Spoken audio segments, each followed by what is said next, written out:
Bonjour et merci de me rejoindre pour une vidéo sentimentale. Et donc là, c'est la vidéo des Capricornes, mais célibataires. Donc voilà, les Capricornes célibataires. Donc j'ai utilisé 3 cartes du Ferry Lenormand, 2 cartes des Anges de l'amour et une carte du cheminement de l'âme. Et donc après l'interprétation, on prendra une carte d'amour universel donc pour compléter un petit peu le tirage. La tendance sentimentale pour les Capricornes, donc on a la Vierge, le Trèfle et le Livre. Donc là avec la Vierge, je pense que il y a sûrement certains d'entre vous, qui sont un petit peu durs envers eux-mêmes. Hein, cette carte-là me fait penser au fait que peut-être vous vous infligez des châtiments. Alors, est-ce que vous êtes en colère par rapport peut-être aux querelles et aux erreurs du passé? Ouais, je pense qu'il y a eu beaucoup de conflits dans une ancienne relation, mais il va falloir arrêter de vous punir et de vous en vouloir. Pour pouvoir avancer, je pense qu'il va falloir laisser tous ces sentiments de culpabilité peut-être aussi, qui sont là avec vous. Parce qu'avec la carte du trèfle donc qui suit, il va y avoir de nombreuses opportunités qui viendront vous libérer de votre solitude. Le trèfle, c'est vraiment le porte-bonheur, c'est le présage de chance. Et pour moi, là, vous allez pouvoir concrétiser vos souhaits affectifs. Il va y avoir de la joie et du bonheur pour illuminer votre cœur. Je pense que vous avez toutes les possibilités d'être heureux. D'être heureux et de retrouver une certaine harmonie. Et donc, du coup, un épanouissement, bien sûr, au niveau des sentiments. Donc voilà, il faut vraiment permettre à cette porte de s'ouvrir. Et pour ça, il va falloir retrouver la paix, la sérénité. Il va falloir retrouver une certaine quiétude. Peut-être pour vous aider, peut-être avec des démarches spirituelles ou philosophiques. Mais il va falloir se débarrasser du fait que pour certains d'entre vous, il y a une tendance à peut-être vous sous-estimer ou même à vous dénigrer.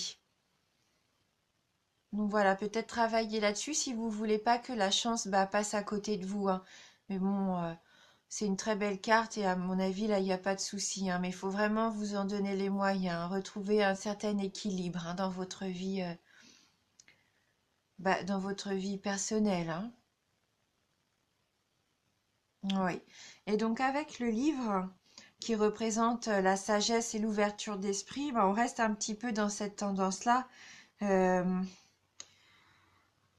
Voilà, ça va faciliter pour moi les nouvelles rencontres également. Et ces rencontres-là, elles vont vraiment être harmonieuses. Il va y avoir une belle entente dans vos échanges. Et ça va vous apporter la sérénité dont vous avez besoin. Et vos partages seront sincères. Et donc avec ce livre, c'est peut-être aussi le cheminement que vous allez faire pour retrouver un certain équilibre mental et spirituel, j'ai envie de dire. Peut-être que vous allez apprendre à vous épanouir. Peut-être qu'avec des ouvrages, vous allez peut-être lire des bouquins qui vont vous aider dans l'épanouissement personnel et spirituel. Alors avec l'oracle de l'amour, les anges de l'amour, pardon, donc on a facteur religieux et le lâcher-prise. Donc là, la carte nous dit « Votre vie amoureuse subit l'influence de votre religion et de votre vie spirituelle, de votre voie spirituelle. » Donc oui, sûrement, peut-être que pour certains d'entre vous, même, la religion et la spiritualité sont importantes dans votre vie amoureuse. Ou alors, est-ce que vous subissez peut-être aussi l'influence des traditions familiales? Il va peut-être falloir décider un petit peu quels sont les éléments que vous pouvez accepter et à contrario, donc ceux que vous devez refuser dans votre relation. Et peut-être aussi, pourquoi pas, chercher votre futur partenaire, eh bien, à l'église, au temple ou tout autre lieu qui est associé donc à votre confession, hein. Ouais, je pense que vous avez vraiment besoin de rencontrer une personne qui partage les mêmes valeurs que vous, que ça soit dans la spiritualité comme le pardon, la charité, la gentillesse. Mais voilà, c'est important pour vous que votre partenaire partage quand même en majorité les mêmes idées que vous et les mêmes valeurs, hein. Et c'est peut-être pour ça justement que jusqu'à aujourd'hui, vous aviez, vous aviez encore du mal à rencontrer une personne faite pour vous, hein. Ouais. Et puis il va falloir aussi apprendre à lâcher prise, hein. Laisser cette situation se dérouler jusqu'à son terme. Donc là, le lâcher prise, c'est ce qui va vous permettre d'arrêter de vouloir contrôler les autres peut-être et les circonstances extérieures, hein.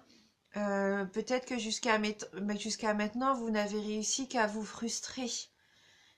Et puis ça vous freine aussi, hein, dans votre évolution. Le fait de tout vouloir contrôler, de pas vouloir... bah c'est ça, lâcher prise et laisser le cours suivre un petit peu, les choses suivre son cours, hein. Mm. Restez ouvert à toute possibilité et faites confiance, hein, dans la vie, faites confiance aussi aux gens qui vous entourent. Je pense que là, vous risqueriez peut-être de passer à côté d'une belle rencontre, hein, si jamais vous voulez rester dans le contrôle. Non, il faut apprendre à lâcher prise et à laisser venir ce qui doit arriver. Et si une situation ne doit pas se faire ou doit se terminer, eh bien tant pis. Il faut pas forcer les choses, hein. Il faut laisser partir ce qui doit partir, hein, tout simplement. C'est que ça ne convenait pas. Et avec la carte du cheminement de l'âme, alors là on a la carte jalousie. Et elle nous dit: je suis pareil à autrui, seuls les défis que je dois relever diffèrent. Donc là, ce qu'il faut retenir, c'est que on est pareil à autrui. Donc c'est vrai que c'est humain, hein. Parfois, on a tendance à se dire: bah tiens, qu'est-ce que j'aimerais avoir la vie que bah, ma meilleure amie, ma collègue a. C'est légitime, hein. Quand on voit des gens heureux, on a envie nous aussi de vivre la même chose, hein. C'est tout à fait normal, hein. Mais il faut se dire qu'on a chacun notre chemin.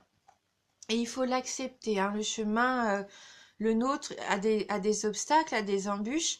Et ben dites-vous bien que cette personne d'apparence avec une vie qui vous fait envie, eh ben elle a aussi ses défis au quotidien, hein. Donc là, il faut pas, il faut accepter, hein. Il faut accepter d'être soi-même et que si on a eu des obstacles et si on a encore des obstacles aujourd'hui dans notre vie, c'est ce qui fait que on s'enrichit, hein. Ce sont les expériences de notre vie qui font l'être humain qu'on est au jour d'aujourd'hui. Et c'est enrichissant en fin de compte, hein. Et puis voilà, tout le monde passe par des obstacles et peut-être des périodes un petit peu plus difficiles. Soyez fidèle envers vous-même, hein. Il faut vraiment suivre son propre chemin. Voilà. Donc c'est une tendance générale, hein. Un tirage aussi général, donc ça peut vous parler comme ça peut ne pas vous parler du tout, et c'est pas grave, hein. Donc on va prendre une carte de l'amour universel pour compléter un petit peu le tirage. Donc pour les Capricornes célibataires,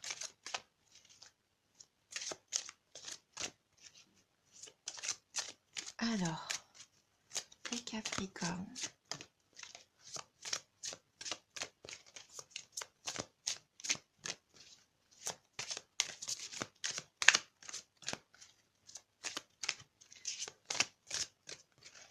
Merci de nous envoyer votre message pour les Capricornes célibataires.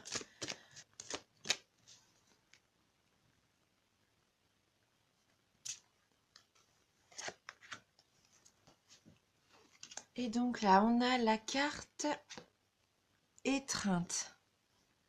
Donc une jolie carte avec un couple, hein, qui s'enlace comme ça. Et on voit ce cœur. C'est vraiment une très très belle carte d'amour, hein, là. Donc cette carte de l'étreinte. Donc on va aller voir le message qui est associé. Alors, une nouvelle opportunité est sur votre route, mais afin de la saisir, vous devez accepter et aimer les nombreuses facettes de votre personnalité. Ça rejoint ce qu'on disait, hein, il faut s'aimer, hein, il ne faut pas être trop dur envers vous-même. Hein, il ne faut pas se sous-estimer et se dénigrer surtout. Alors, pour ce faire, vous pouvez lister tout ce que vous aimez chez vous, ainsi que tout ce que vous n'aimez pas. Ce sont généralement les choses que vous cherchez à cacher aux autres, avec lesquelles vous ne vous sentez pas à l'aise ou dont vous avez honte. Listez chaque chose qui semble vous décrire, bonne ou mauvaise. Puis regardez très attentivement la liste des choses que vous n'aimez pas chez vous. Maintenant, remplacez chaque chose négative que vous avez notée par 2 choses positives. En réalité, il y en a beaucoup plus que 2, mais pour le moment, contentons-nous de 2. Puis, retournez à votre liste positive et à vos qualités, et trouvez-en au moins 2 négatifs pour chaque. Avec un peu de pratique, vous vous rendrez compte que chaque qualité engendre un défaut, et vice-versa. Chaque qualité que vous possédez est au service d'un objectif important. Accepter et aimer vos qualités autant que vos défauts, c'est trouver l'équilibre qui vous aidera à voir et à saisir les opportunités que la vie vous offre en permanence. Donc c'est le travail qu'on disait par rapport au fait de faire une recherche sur l'épanouissement personnel et spirituel, d'arrêter de se punir, de culpabiliser et de s'en vouloir peut-être par rapport aux querelles du passé, aux choses qui se sont mal passées. Hein. Voilà. Apprenez à aimer vos défauts comme vos qualités. Apprenez à vous aimer. Et à partir du moment où vous allez être bien avec vous-même, vous allez pouvoir attirer de belles choses positives à vous. Hein. Voilà. Donc j'espère que ce tirage vous a parlé. Je voulais vous remercier vraiment du fond du cœur pour votre fidélité. Je vous embrasse et je vous dis à bientôt.